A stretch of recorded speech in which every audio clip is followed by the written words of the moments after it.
আজকের মুভি শুরু হয় রোজ নামের এক সুন্দরী মেয়েকে দিয়ে, যে একটি বড় রাজপ্রাসাদে কাজ করত। প্রাসাদটির অনেক আলাদা অংশ ছিল। এক অংশে মানসিকভাবে অসুস্থ বন্দীদের রাখা হতো, আর এক অংশে সন্ন্যাসীরা অনাথদের যত্ন নিতেন, আর এক অংশ ছিল চাকর ও চাকরানীদের জন্য। এরা সবাই প্রিন্স রেভেনের তত্ত্বাবধানে থাকতো। এখানে শুধু মানসিক রোগী বন্দীদের রাখা হতো, আর রোজ তাদের কাপড় ধোয়ার কাজ করত। ওই কারাগারে নরমান নামে একজন বিখ্যাত লেখকও বন্দী ছিলেন। নরমান অশ্লীল গল্পের লেখক ছিল, তাই তাকে সেখানে বন্দি করে রাখা হয়েছিল, যাতে সে তার নোংরা গল্প আর বাইরে ছড়াতে না পারে, কারণ সেই সময় এই ধরনের লেখা অপরাধ বলে গণ্য হতো। একদিন রোজ যখন তার কাপড় নিতে আসে, নরমান কাপড়ের সঙ্গে একটি গল্প তাকে দিয়ে দেয়, যেন রোজ সেটা বাইরের দুনিয়ায় পৌঁছে দিতে পারে। রোজ সবাইকে এড়িয়ে সেই গল্প একজন প্রকাশকের হাতে তুলে দেয়। পরে প্রকাশক সেই গল্প ছাপিয়ে বাজারে ছাড়ে, আর মুহূর্তে সব বই বিক্রি হয়ে যায়। সবাই নরমানের গল্পে পাগল হয়ে যায়, কারণ তার গল্প মানুষকে ভেতর থেকে উত্তেজিত করে তুলত। অল্প সময়ের মধ্যে নরমানের বই রাজা পর্যন্ত পৌঁছে যায়। রাজা রেগে গিয়ে নরমানকে মৃত্যুদণ্ড দেওয়ার আদেশ দেন, কিন্তু রাজ্যের মন্ত্রীরা রাজাকে বোঝায় যদি তাকে মেরে ফেলা হয় তবে সে মানুষের চোখে শহীদ হয়ে যাবে, আর সে যেহেতু বিখ্যাত লেখক তাই এটা করা ঠিক হবে না। মন্ত্রীরা রাজার কাছে পরামর্শ দেয় যে নরমানকে ডক্টর উইলিয়ামের কাছে চিকিৎসা করার জন্য পাঠানো হোক, যেন সে লেখালেখি করা ভুলে যায়। ওই ডক্টর উইলিয়াম ছিলেন একজন নিষ্ঠুর চিকিৎসক। তিনি চিকিৎসার নামে রোগীদের যন্ত্রণা দিতেন, আর সেটাই তার কাছে আনন্দের ছিল। এদিকে প্রিন্স রেভেন রোজাকে পড়ালেখা শেখাচ্ছিলেন। রোজ মনে মনে রেভেনকেও ভালোবাসত এবং রেভেনও তাকে অনুভব করতেন, কিন্তু তারা কখনোই এক হতে পারত না। রাতে রোজ তার বন্ধুদের নরমানের বই পড়ে শোনাতো। রোজ নরমানের গল্প খুবই উপভোগ করত, আর গল্প শুনতে শুনতে তার বন্ধুদের শরীরে উত্তেজিত হয়ে উঠত, কারণ নরমানের গল্পগুলো ছিল সেই আগুন। কিছুদিন পর রোজ যখন নরমানকে কাপড় দিতে যায়, সে তাকে ভিতরে ডাকে। রোজ ভিতরে গিয়ে প্রথমে নরমানকে তার বই বিক্রি করে পাওয়া টাকা দেয়, তারপর বলে যে তোমার লেখা বই খুব জনপ্রিয় হয়েছে, প্রকাশকও আরও লিখতে বলেছে।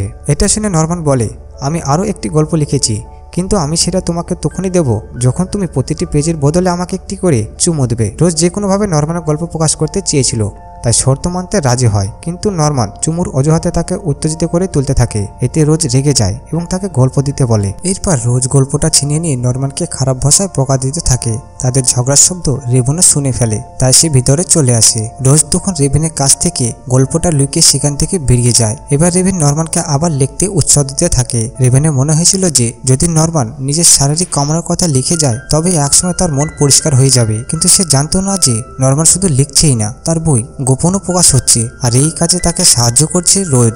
এর মধ্যে ডক্টর উইলিয়ামও রেভেনের সঙ্গে দেখা করতে আসে। সে জানে যে রাজা তাকে নরমানের চিকিৎসার দায়িত্ব দিয়েছে। উইলিয়ামের সঙ্গে কথা বলার পর রেভেন বুঝতে পারে যে নরমানের গল্পগুলো ইতিমধ্যে বাজারে প্রকাশিত হচ্ছে। এটা জেনে রেভেন খুব রেগে যায়, তবুও সে উইলিয়ামকে বলে আমি নরমানের সঙ্গে কথা বলবো। আসলে রেভেন খুব ভালোভাবে জানতো যে উইলিয়াম কেমন ধরনের নিষ্ঠুর চিকিৎসক, তাই সে নরমানকে তার হাত থেকে বাঁচাতে চেয়েছিল। সে দ্রুত নরমানের কাছে গিয়ে রেগে বলে, এবার যদি তুমি আর কিছু লিখে প্রকাশ করো তাহলে ফল ভালো হবে না। এদিকে উইলিয়াম মেরি নামের এক অনাথ মেয়েকে পছন্দ করে ফেলে এবং তাকে বিয়ে করে নিজের বাড়িতে নিয়ে যায়। মেরির বয়স উইলিয়ামের মেয়ের বয়সের কাছাকাছি ছিল। রাত হলে উইলিয়াম জোর করে মেরির ঘরে গিয়ে নিজের ইচ্ছামতো অত্যাচার করত।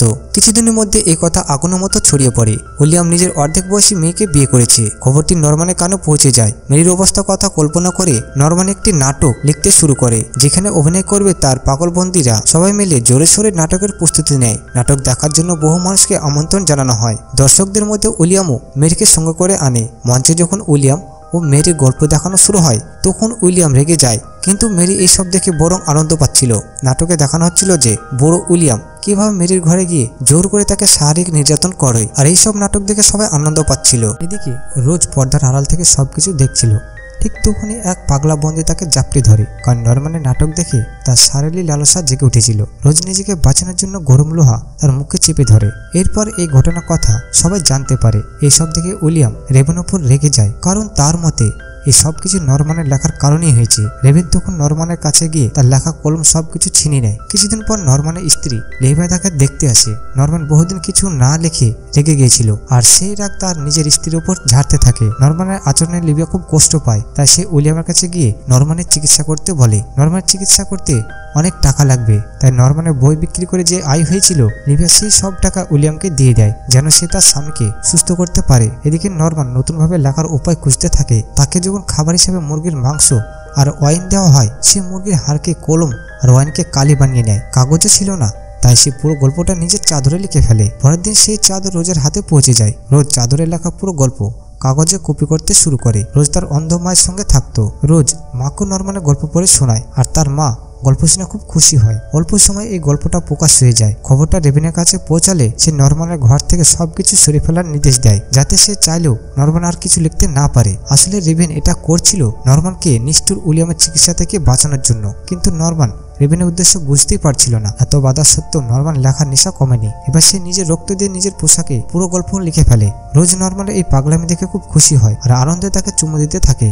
রোজ যখন নরম্যানের ঘর থেকে বেরোচ্ছিল তখন একটি মেয়ে তাকে দেখে ফেলে। সে দ্রুত উইলিয়ামের কাছে গিয়ে সব বলে দেয়। নরম্যানকে সাহায্য করছে রোজি। এদিকে নরম্যান সবার সামনে নিজের অভিনয় করে দেখাচ্ছিল আর তার নতুন নতুন লেখার কৌশল দেখে সবাই অবাক হয়েছিল। কিন্তু রেভেন রেগে গিয়ে তার সব কাপড় খুলে নিতে বলে। পরের দিন সকালে উইলিয়ামের আদেশে রোজকে সবার সামনে চাবুক দিয়ে মারা শুরু হয়, কারণ সে নরম্যানকে সাহায্য করেছিল। রোজকে মারতে দেখে রেভেন এগিয়ে আসে এবং বলে, থামুন, দোষ আমার, শাস্তি আমাকে দেওয়া হোক। কিন্তু উইলিয়াম কোনোভাবে একজন পাদ্রীকে শাস্তি দিতে পারত না। এই ঘটনার পর রেভেন সিদ্ধান্ত নেয় রোজকে এখানে রাখা যাবে না, তাকে দূরে পাঠাতে হবে। রাতে যখন রোজ তার মায়ের সঙ্গে ঘুমিয়েছিল, সে চুপি চাপি রেভেনের ঘরে আসে এবং বলে, আমি এখান থেকে দূরে যেতে চাই না, আমি তোমাকে খুব ভালোবাসি। রোজ রেভেনের বুকে মাথা রাখতে চায়, কিন্তু রেভেন নিজেকে নিয়ন্ত্রণ করে তাকে দূরে সরিয়ে দেয়, কারণ সেও রোজকে ভালোবাসত। কিন্তু পাদ্রী হওয়ায় সে এই সম্পর্ক মেনে নিতে পারত না। এদিকে মেরি নরম্যানের বিশাল ভক্ত ছিল। নরম্যানের গল্প পড়লেই মেরির শরীর কাঁপতে শুরু করে। উইলিয়াম তার চাহিদা মেটাতে না পারায় মেরি বাড়ি এক চাকরের সঙ্গে সম্পর্ক শুরু করে। তারা দুজন ঠিক নরম্যানের গল্প বর্ণনা করা সব রকম কায়দায় মেলামেশা করত।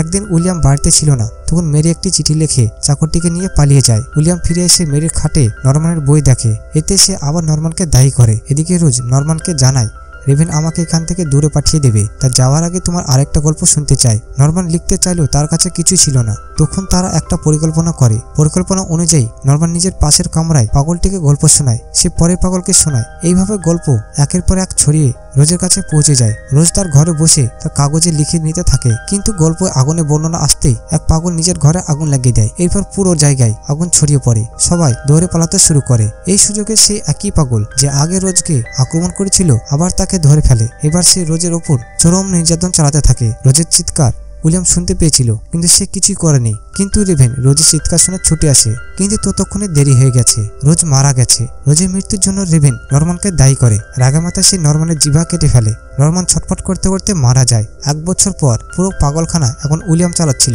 রেভেনের জায়গায় নতুন পিস্ট এসেছে, কারণ রোজের মৃত্যুর ধাক্কায় রেভেন নিজেই পাগল হয়ে গেছে। এখন সে নরম্যানের মতো নিজের সেই গল্পটা মানুষের কাছে পৌঁছে দিতে চেয়েছিল, কিন্তু উইলিয়াম তাকে তা করতে দেয় না। আর এইভাবেই এই মুভির গল্পটি এখানে শেষ হয়। তো মুভিটি কেমন লাগলো অবশ্যই কমেন্ট করে জানাবেন এবং চ্যানেলটি সাবস্ক্রাইব করে রাখবেন।